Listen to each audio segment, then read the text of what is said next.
Shalom, kembali lagi bersama saya. Kita ada di dalam program pelayanan keluarga saat teduh. Pada saat ini kita akan sama-sama belajar firman Tuhan.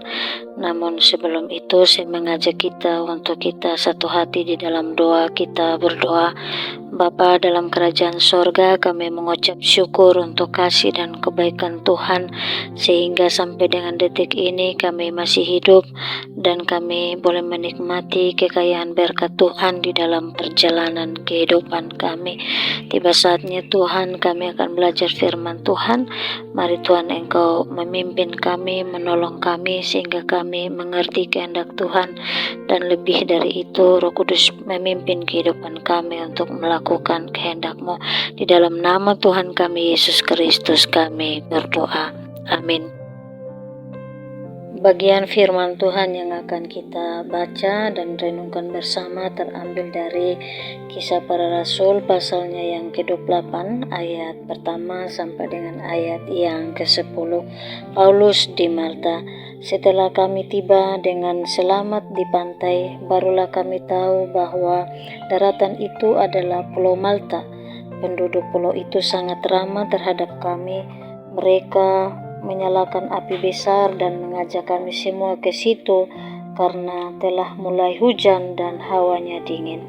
Ketika Paulus memungut seberkas ranting-ranting dan meletakkannya di atas api, keluarlah seekor ular beludak karena panasnya api itu, lalu menggigit tangannya. Ketika orang-orang itu melihat ular itu terpaut pada tangan Paulus, mereka berkata seorang kepada yang lain, "Orang ini sudah pasti seorang pembunuh, sebab meskipun ia telah luput dari laut, ia tidak dibiarkan hidup oleh Dewi Keadilan."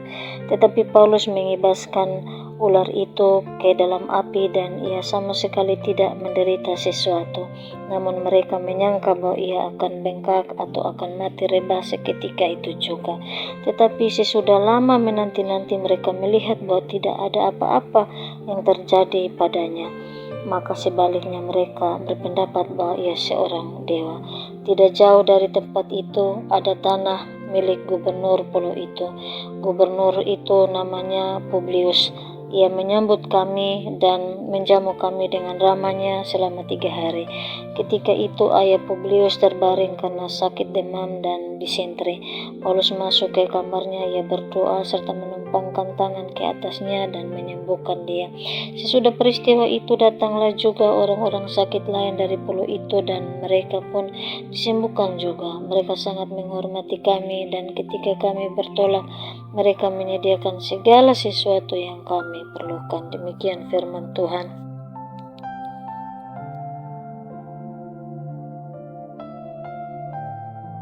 Kekasih Tuhan, tema perenungan kita pada saat ini saya buat dengan judul "Di titik tersulit sekalipun Tuhan menyatakan kemuliaannya". Kekasih Tuhan bicara tentang perjalanan hidup manusia, maka sesungguhnya tidak ada perjalanan hidup yang mudah tanpa tantangan dan pergumulan.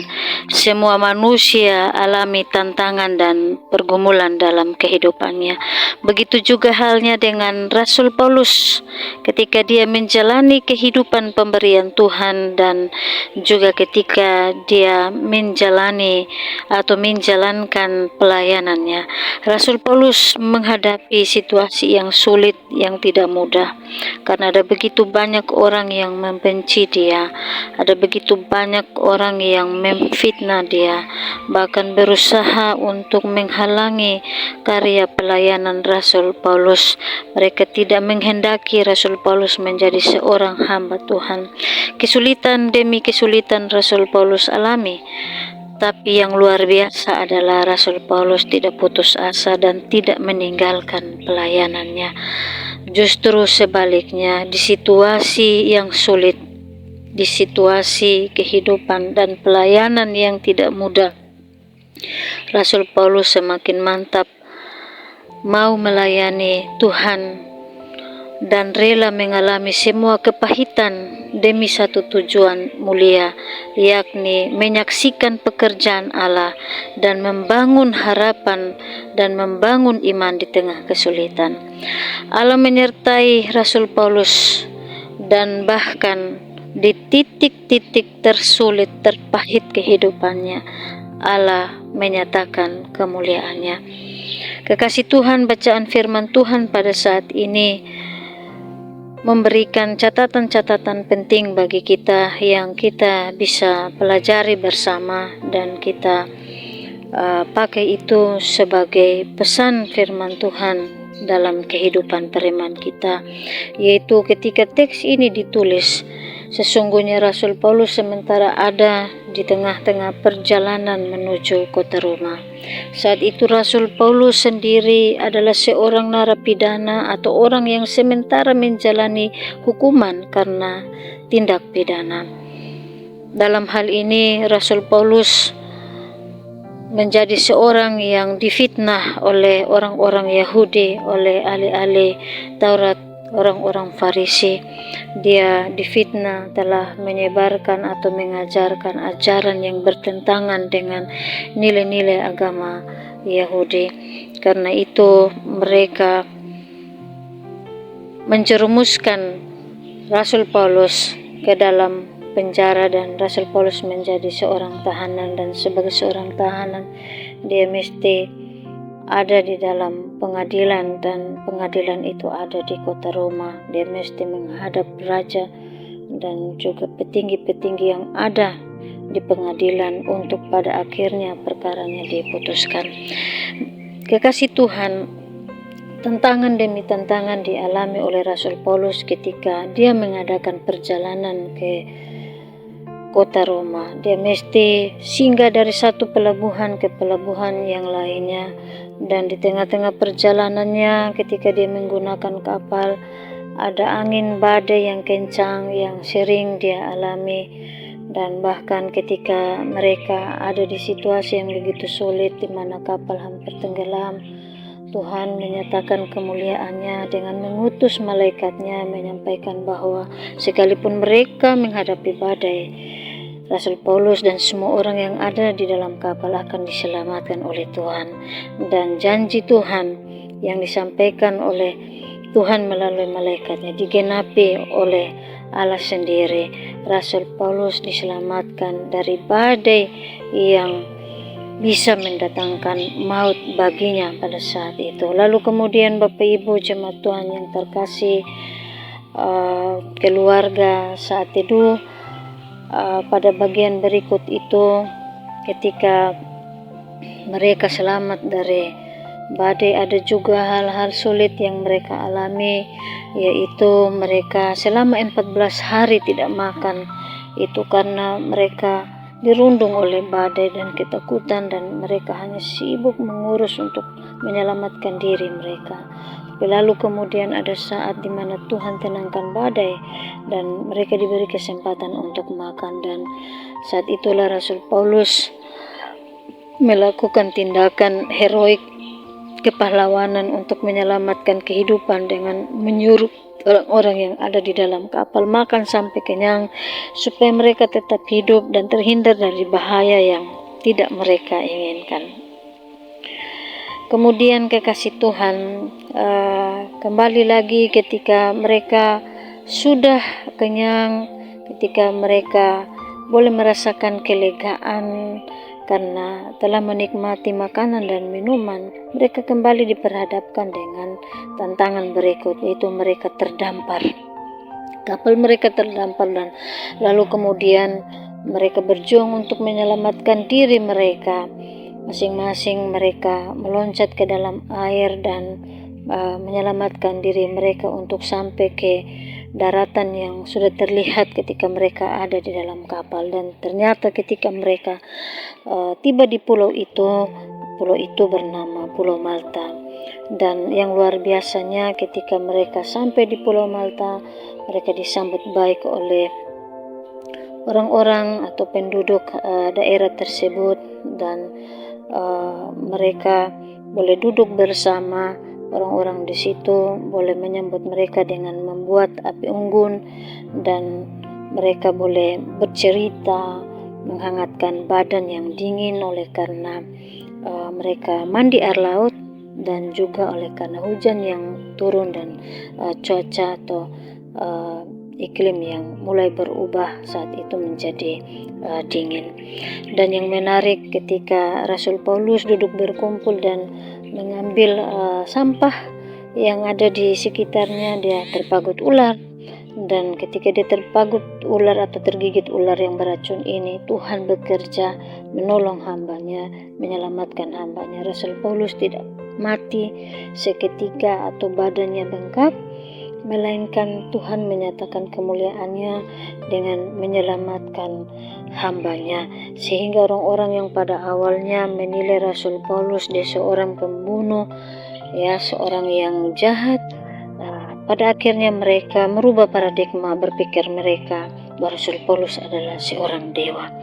Dan yang lebih menarik lagi, kekasih Tuhan, ketika teks ini ditulis bahwa Rasul Paulus di dalam perjalanan kehidupan dan pelayanannya, ketika dia tiba di Malta, dia tidak hanya menghabiskan waktu untuk sesuatu yang tidak berguna, melainkan dia memakai waktu dan kesempatan dia ada di Pulau Malta untuk bisa mendoakan dan menolong orang-orang yang ada di dalam kesakitan.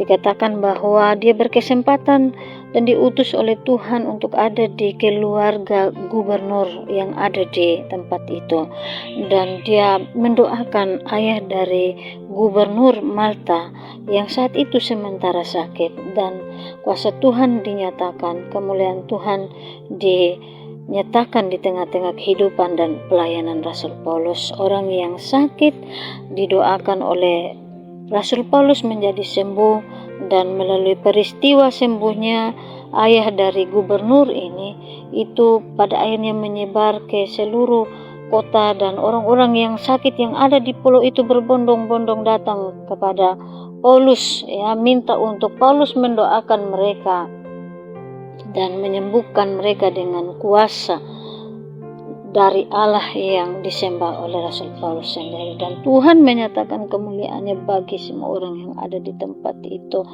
Dan di akhir cerita dikatakan bahwa ketika tiba saatnya Rasul Paulus melanjutkan perjalanan ke Roma, orang-orang di Malta yang begitu mengasihi Rasul Paulus dan pengikut-pengikutnya atau rombongannya, mereka diantar dan mereka dibekali dengan bekal-bekal yang dibutuhkan oleh Rasul Paulus dan rombongannya. Kekasih Tuhan, dari sini kita dapat belajar bahwa sungguh luar biasa pekerjaan Tuhan di dalam kehidupan Rasul Paulus, sekalipun Tuhan mengizinkan hal-hal yang terpuruk, terpahit, pengalaman yang tidak mudah, penderitaan, kesusahan, salib yang begitu berat dipikul di dalam hidup dan pelayanannya.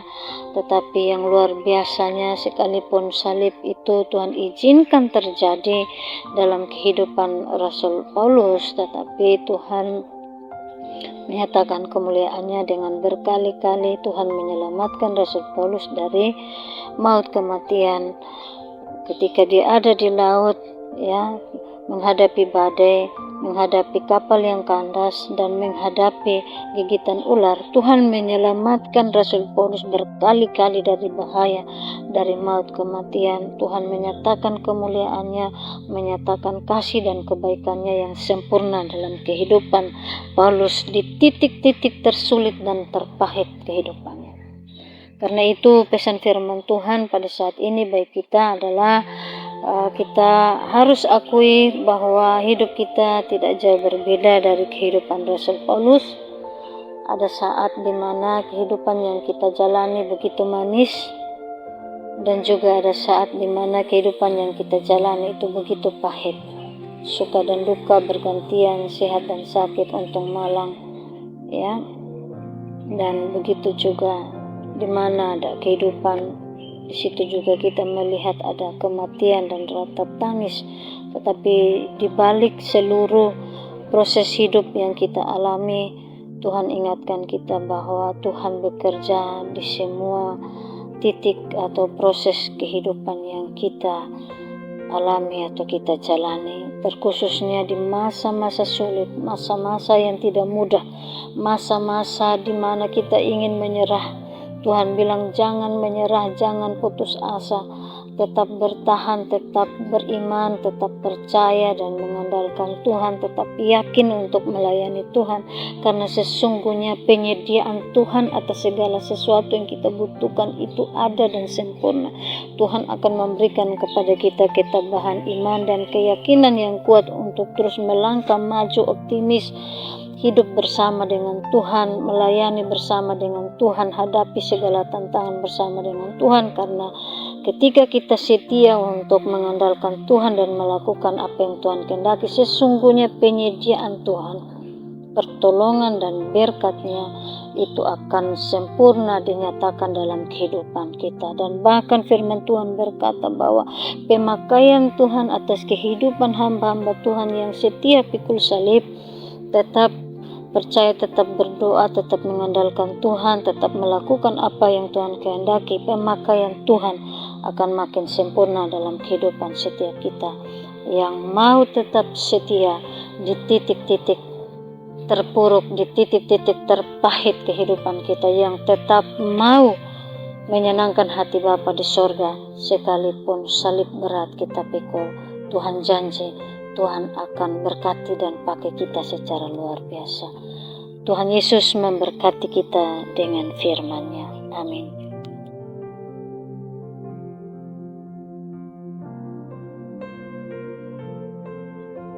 Bapa di sorga, kami mengucap syukur untuk kebenaran firman Tuhan yang telah kami baca dan kami dengar bersama pada saat ini.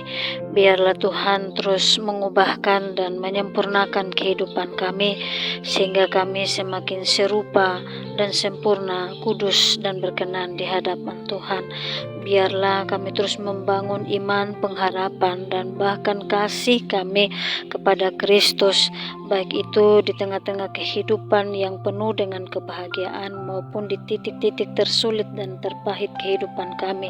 Ajar kami untuk tetap membangun iman dan pengharapan kasih kami kepada Engkau, sehingga di segala musim kehidupan kami hanya hidup bagi Allah dan menyenangkan hati Allah. Kami berdoa, Tuhan ubahkan kehidupan kami, semua orang yang kami kasihi dan juga yang mengasihi kami, semua orang yang ada di dalam dunia ini, Tuhan ubah dan Tuhan jadikan sebagai milik dan juga sebagai murid yang sejati daripada Engkau ya Tuhan, yang hidup mempermuliakan nama-Mu di dalam totalitas kehidupan yang ada. Ini doa dan sembahyang kami Tuhan, di dalam nama Tuhan kami Yesus Kristus kami berdoa dan berserah kepadamu. Haleluya. Amin.